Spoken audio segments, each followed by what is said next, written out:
Senator Faisal واڈا نے حمود الرحمان commission سے متعلق ٹویٹ پر پاکستان تحریک انصاف کو قلعدم کرنے کا مطالبہ کر دیا۔ سپریم کورٹ کے باہر صحافیوں سے گفتگو میں سینیٹر فیصل واڈا نے دعویٰ کیا کہ حمود الرحمان کمیشن سے متعلق بات کر کے پی ٹی آئی نے اپنے ہی پیر پر کلہاڑی ماری۔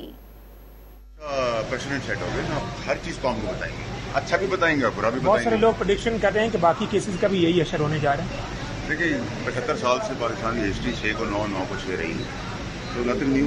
اگر یہ بھی ہوگا تو بھی کوئی پرابلم نہیں ہے، پہلے جو تھا وہ بھی پرابلم نہیں۔ وقت حال وقت ضرورت نکال بھی دیتے ہیں، لے بھی آتے ہیں۔ آپ اتنا مانتے ہیں کہ یہ مشن رپورٹ کیا کریں؟ میرے خیال سے کلہاڑا مارا ہے پی ٹی آئی نے اپنے اوپر، اور میرا اپنا خیال ہے کہ یوزلی اس ٹائپ کی چیزوں کے بعد پارٹی بین کی طرف جاتی ہے، اور اگر آپ دیکھیں این پی ایم لنڈن کو تو ان کو بین کس بات پہ کیا تھا، اسی طرح کی چیزیں تھیں۔ اور اگر آپ تحریک لبیک کو بھی دیکھیں تو وہ تو ملک سے ساتھ بھی مخلص ہیں، فوج کے ساتھ بھی، عدلیہ کے ساتھ بھی ہیں۔ ان کو 4 شیڈیول میں ڈالا ہوا ہے کیونکہ وہ چوئنگم اور جینس نہیں پہنتے، اور مجھے یہی لگتا ہے آپ اتنا سیاسی جماعتوں کو بین کرنا ایک آپشن ہونا چاہیے جمہوریت میں۔ دیکھیے اگر آپ اصولی طور پہ نہیں، لیکن اگر سیاسی جماعتیں اس لیول پہ چلی جائیں کہ ملک توڑنے کی سازش تک لے جائیں گے ان کو، اور ایک کیوس کریٹ کرتے ہیں، دشمن کا کام کرنا شروع ہو جائے، تو وہ تو مجھ پہ اور آپ پہ بھی اپلیکیبل ہے۔ لیکن ماضی میں نواز شریف صاحب بھی حمود الرحمان کمیشن رپورٹ کے اوپر بات کر چکے ہیں۔